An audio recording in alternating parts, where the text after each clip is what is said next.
चूस लोगे, खून की जाना चाहते हो गद्दारों। मैं गद्दारों की बात कर रहा हूं और आप लोग भी यही कहा करके जितने भी गद्दार आपको मिल जाए।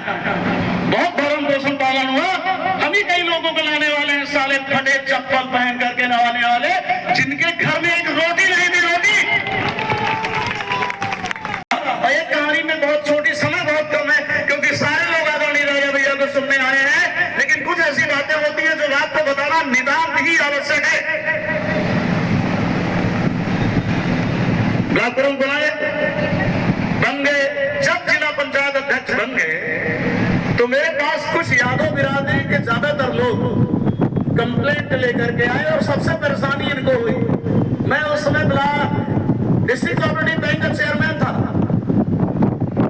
और इनके पड़ोसी में यादव जी का पक्का मकान था। उन्होंने मुझसे कहा, डॉक्टर साहब ऐसी आफत आप पैदा करवा दी और राजा भैया ने ऐसा जन्म दे दिया इनको कि लोग इनसे दूर दूर से मिलने प्रतापगढ़ के लोग आते हैं। और पक्का इनकी तो झोपड़ी थी, 2 बार के ब्लॉक प्रमुख थे, लेकिन एक भी छोटा सा पक्का मकान इस शख्स के पास नहीं था। और मेरे पास आ जाते हैं, चाय पानी हमको पिलाना पड़ता है। मैंने इनको बुलाया, हमने कहा सुनिए, आपने आदरणीय राजा भैया का सिद्धांत का पालन करते हुए एक कार्यकर्ता के रूप में ईमानदारी से आपने 2 टेन्योर में आपने ब्लॉक प्रमुखी करी बाबागंज ब्लॉक की, और उसके बाद आप ईमानदारी से रहे, इसका फल ईश्वर आपको देगा। आइए मैं आपको होम लोन देता हूँ। 7 या 8 लाख रुपए मैंने इनको लोन दिया। हमने कहा तो एक कमरे तो बनवा लो महाराज। आज मैं सार्वजनिक रूप में बात करना चाहता हूँ और उसी ईमानदारी का फल इस बेटे को मिला और जिला पंचायत अध्यक्ष हुआ। आज जिला पंचायत अध्यक्ष अपनी बिरादरी की वजह से नहीं हुआ, यादव बिरादरी ने इसको वोट नहीं दिया, बाहुल्य थे, एक भी वोट लोगों ने नहीं दिया। आज जिला पंचायत अध्यक्ष नहीं है, लेकिन राजा भैया का सेवक है, राजा भैया का कार्यकर्ता है। उन्होंने नौकरी दिया, 1,40,000 रुपए तनख्वाह पाता है।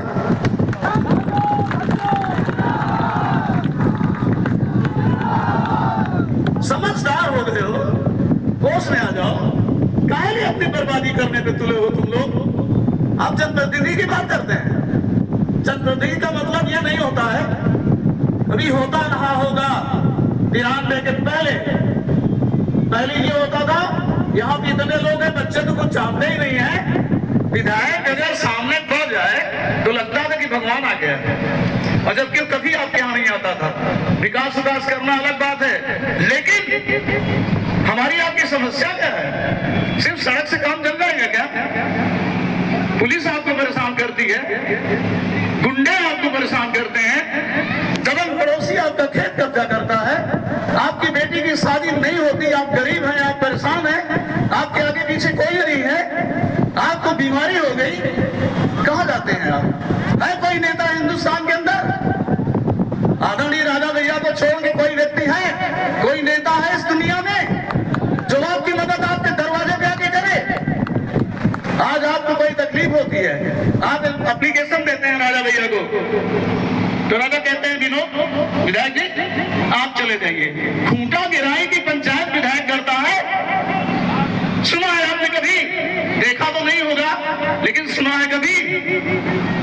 ऐसे है राजा भैया, उन्होंने आपके कदमों में विधायक को लाके खड़ा कर दिया है, ब्लॉक प्रमुख को लाके खड़ा कर दिया है, सांसद को लाके खड़ा कर दिया है।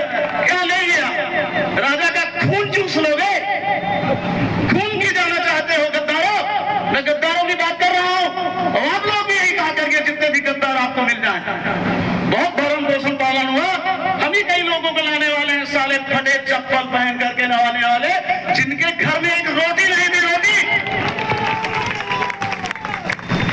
राजा है, देंगे तो क्या देंगे आप लोग समझते ही हैं, क्या क्या नहीं दिया।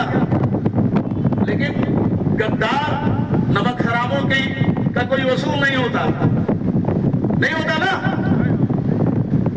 एक मुखिया हम लोग कहते हैं कि राजा भैया परिवार यहाँ पूरा बैठा हुआ है, कार्यकर्ता नहीं, ये राजा भैया परिवार पूरा का पूरा परिवार यहाँ खड़ा है, पूरा परिवार खड़ा है, भावना से सारे लोग आए। हमारी माताएं मैंने देखी ना, कितने सोच, काफी देर से बड़े आराम के साथ अपने मुखिया को देखने, अपने मुखिया को सुनने, एक आवाज सुन करके सब लोग आए।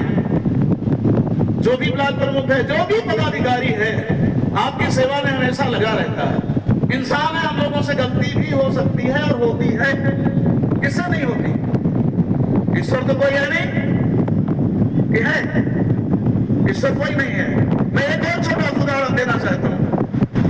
एक बहुत खतरनाक टाइप का पत्रकार हमारे सामने बैठा है, विनोद मिश्रा। हमारे राजकुमार लोगों ने ज्वाइन किया, बहुत डेंजरस हो। तो हमसे प्रश्न पूछते हैं, ये प्रश्न भी इनका बहुत सही था, प्रश्न तो गलत नहीं था। हमसे पूछते हैं ये, अच्छा डॉक्टर साहब ये बताइए कि जैसे इंदिरा गांधी परिवार में मुलायम सिंह जी फलाना ये वो बेटे वोटे, हमने कहा सुनिए, बेटों को रूप में इन्होंने नहीं ज्वाइन किया। कोई जनता अगर देख लेगी कि राजा भैया के बेटे हैं तो मेरा कान पकड़ लेना।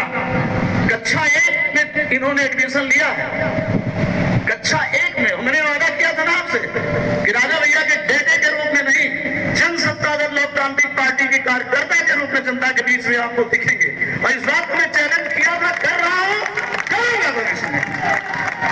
कक्षा 1 में दोनों राजकुमारों ने कक्षा 1 में इनका दाखिला हुआ।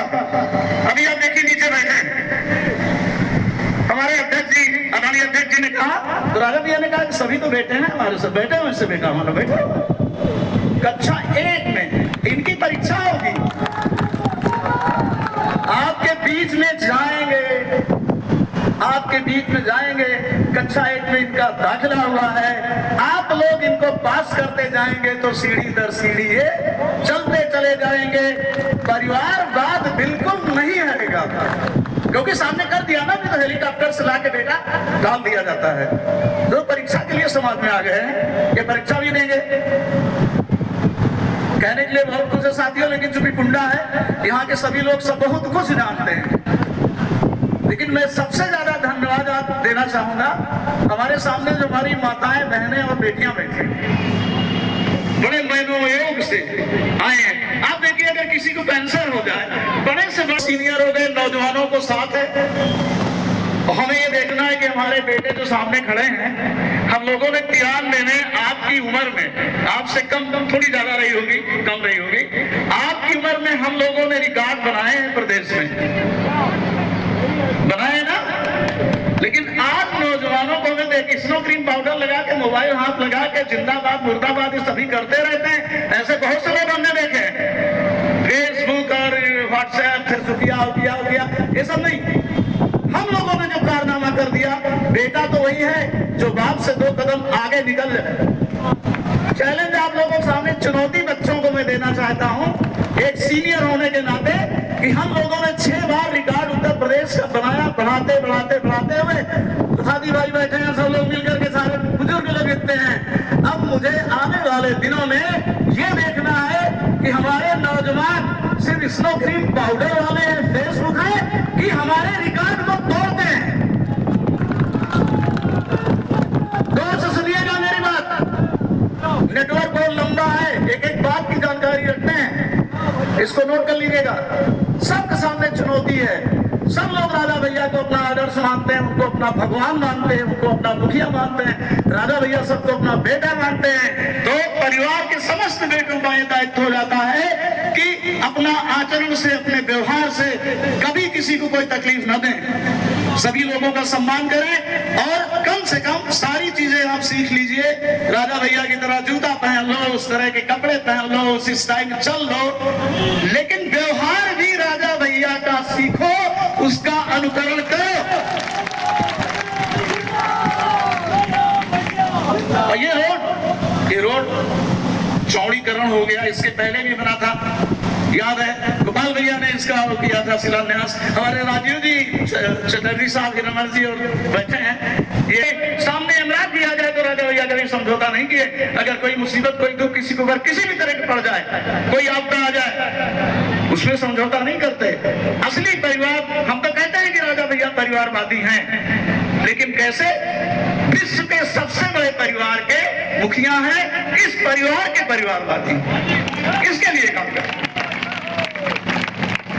समय बहुत हो गया, लोग उग गए होंगे, लेकिन मैं थोड़ा सा, आज तल्ख चीजें हमने नहीं बोली, आज मैंने तल्ख नहीं बोली। पहले मैं थोड़ा कमजोर था, देसी कुत्ते बहुत पालता, तो हमने भी छोड़ दिया, तब उसका नाम हम लेना मेरा जो है अब नहीं, अब मैं नहीं रखता। मैंने भी है तो साले क्रॉस ब्रीड ही, लेकिन कंट्रोल रखता हूँ। तो अब देसी कुत्ते की कहानी खत्म हो गई। मेरा एक क्रॉस ब्रीड 9 बच्चे पैदा किया है, हम उसी को देंगे, देसी उसी की बात अब नहीं करते। इसलिए साथियों, एक बार मैं पूरी टीम को, पंकज के नाम ले लूं, संतोष